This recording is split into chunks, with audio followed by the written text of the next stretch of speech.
Hello everyone, this is Josh. I am now going to tell you about the pilgrimage I was just on up in pardon my lack of French here, but Trois-Rivières, Quebec. Or in English, the English translation is Three Rivers. Anyway, it was a lot of fun.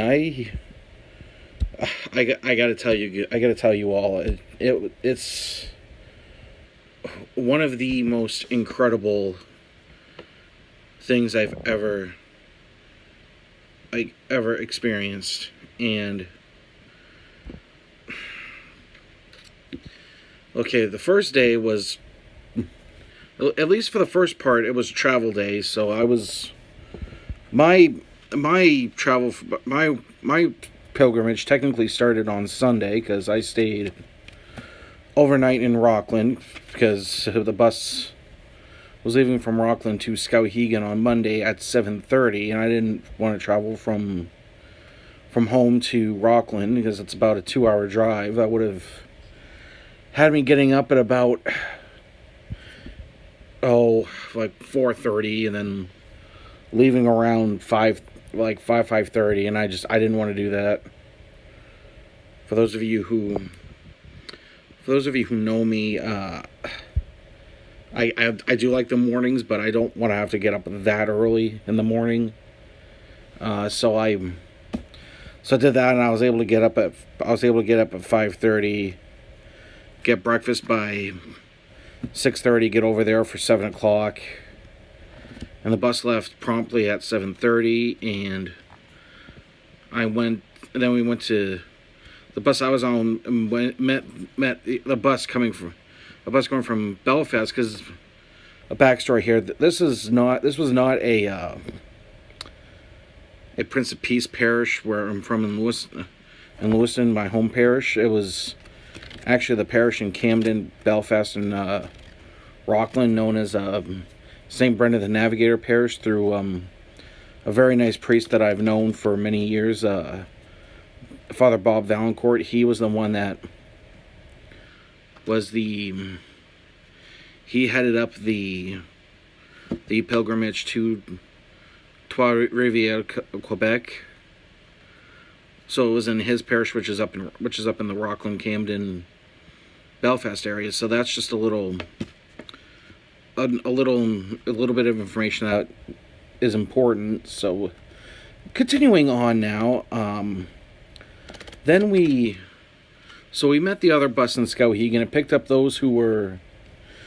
some who were meeting us there in Skowhegan, and then we traveled up to St. Faustina Church in Jackman, Maine, and stopped there for lunch. So then after that, which was around, I want to say 11:30, 12 o'clock. So by 1 o'clock, we were back on the road. Get to the border crossing with no issues at all. Then we stopped for a break, and then after that, we arrived at the hotel known as the Madonna House, which is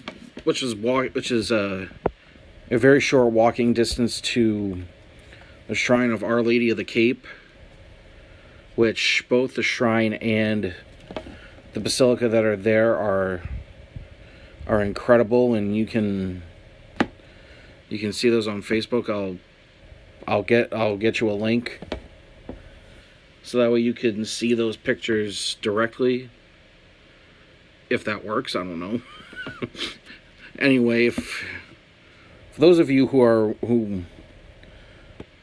those of you who know me, you'll be able to find them on Facebook, no problem. Otherwise, I'll probably put them on another Facebook page that people can get access to pretty easily. So there's that. So the first night, Monday night, was a brief tour of the shrine chapel there, which, like I said, is is nice, and they have a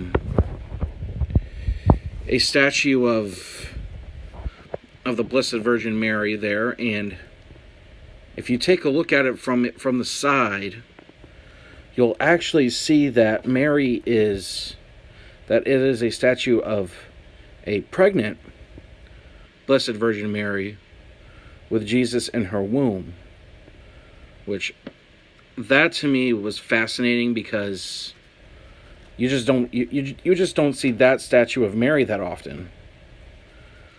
And so there was a mass there, and a mass there that night, and a candlelight procession afterwards.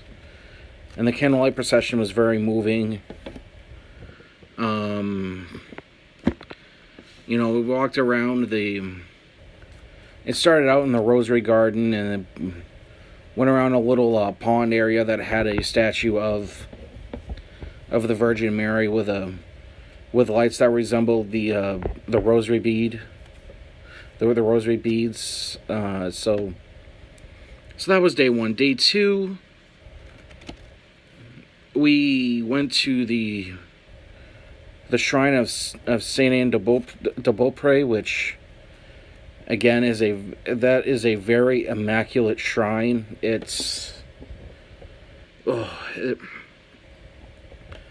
I have to tell you that entire time there was very, very touching, because I had a personal intention I'm not going to mention, just because I don't want to, but I did made the prayer to Saint Anne, who is the grandmother of Jesus, Mary's mother, and after I said it, I just don't, I can't explain it at all, but I got very emotional, and I just started crying, because when I said the prayer, it was I said the prayer to myself during the consecration of the Eucharist, the bread and wine being turned into the body and blood of Jesus, and it. I'm sorry, guys. It's very emotional right now, and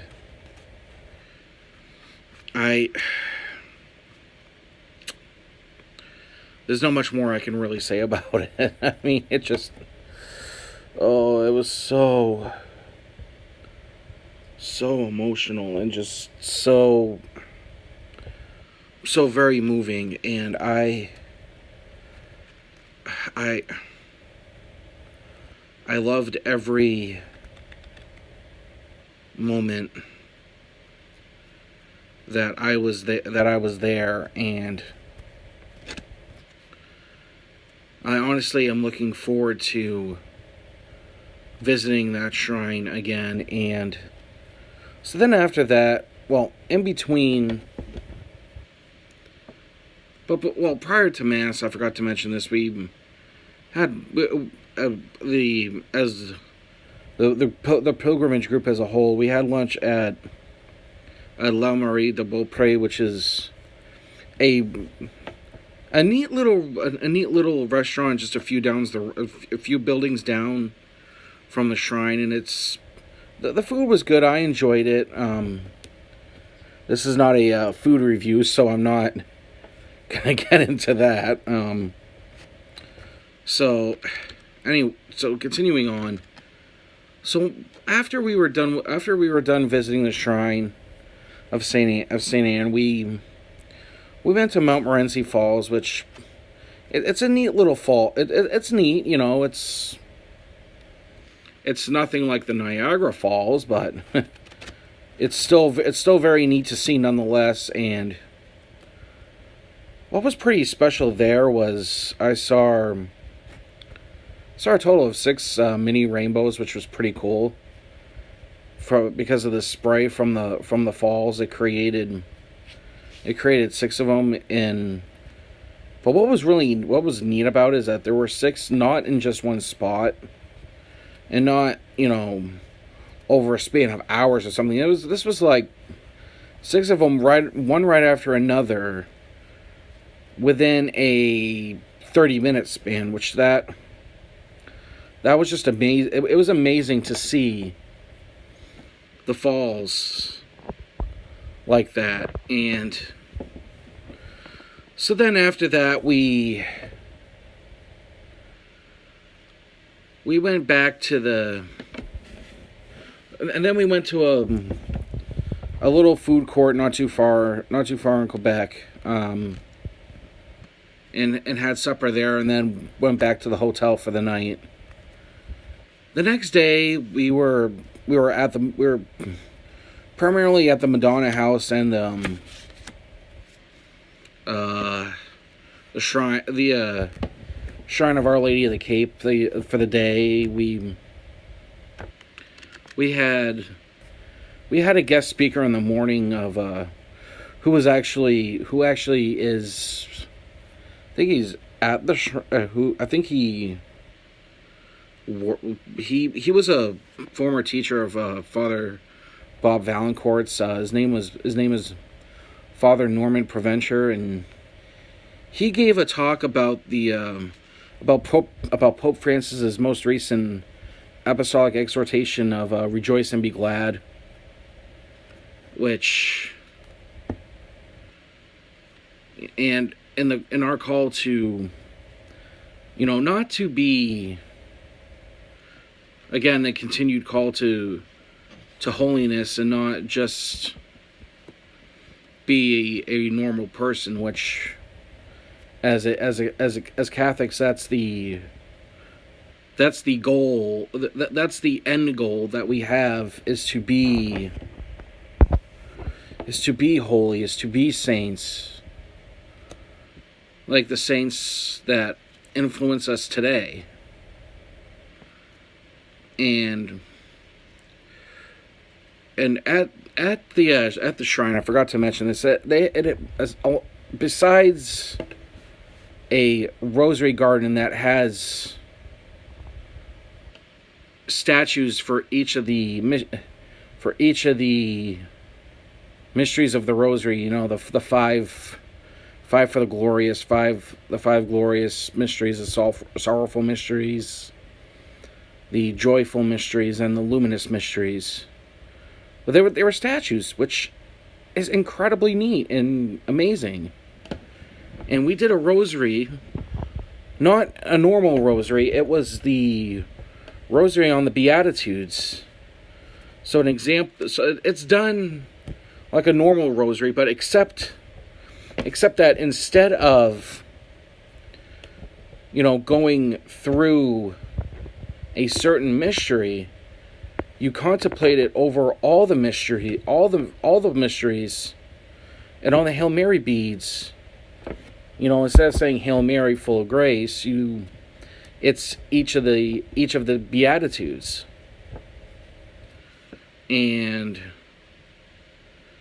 it just, both the stations of the, and that it was very touching doing it as a rosary on the Beatitudes and not just a normal rosary. And then earlier in the morning, there was because also too on the grounds they have a Stations of the Cross, which is really, it's amazing, because it is not, it's not, you don't do the Stations of the Cross in the church. You do it in the garden area, and each station also has a statue, and then they have a mini replica of the Holy Sepulchre there, like in Jerusalem, except it's a lot smaller from what I understand. And that's where you go in the last station for the Stations of the Cross, the 14th station, when Jesus is laid in the tomb. You go into this mini Holy Sepulchre, and you can see a resemblance of where Jesus was laid. before his resurrection. So, and then, so before the rosary, we did we went on a little cruise, touring Trois Rivières, and learning about some of the historical spots from the area, including how the area got its name. And I do not remember, but I mean, you could look it up. You could look it up and kind of put it in the comments and below, or I might comment myself a link for the history. But anyway, it was a very neat ride, and we again had mass, and again did a candlelight procession, which was again very special. You know, went around the same route. And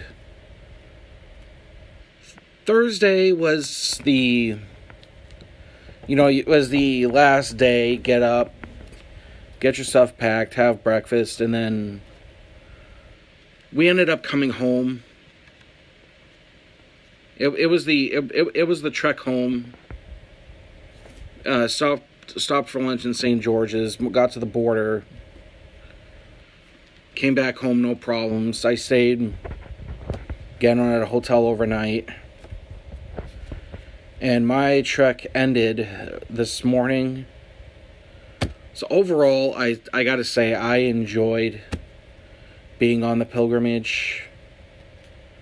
Spiritually, it reaffirmed my decision, my career choice right now, which for those of you who may not know, I am in the discernment. I am discerning, to be a diocesan priest up here in Maine. So if you watch this, I hope you will pray for me, and I will also most certainly pray for those of you who see this video. And just a quick announcement, obviously I want you to like, comment, subscribe to the channel, because starting on Monday, I'm going to begin the novena for Saint Charbel, and I'll explain more about him on his feast day. And so really, that's all I have to say for tonight. Again, as I ask that you like, comment, like the video, comment on the video, subscribe to my channel, because all of that will really help. I would really appreciate the support on this, and I look forward to doing more videos, including starting that novena with you guys on Monday. And I will starting on Monday, I know I've said it before, but I will be doing the Chaplet of Divine Mercy and the Rosary each day. And on the weekends, I will just upload the two. I'll upload on both days. I'm not gonna physically do them, because it's the weekend. I'll probably be out of town doing other stuff, and I'll do more videos of Catholic related stuff. I'll probably update you guys some more on stuff that I do, including the beginning of August. I will be in Guilford, New Hampshire for Soulfest. So I'll have video coverage of that. I'll cover that for you guys, talk to you about it. Talk about each day of it, from the kickoff concert to the final performance on Saturday night. I'm looking forward to it. I know I've said it twice already. They always say things come in threes. So like, comment, and subscribe for more content. And I look forward to seeing you guys very soon. Thank you, and God bless you.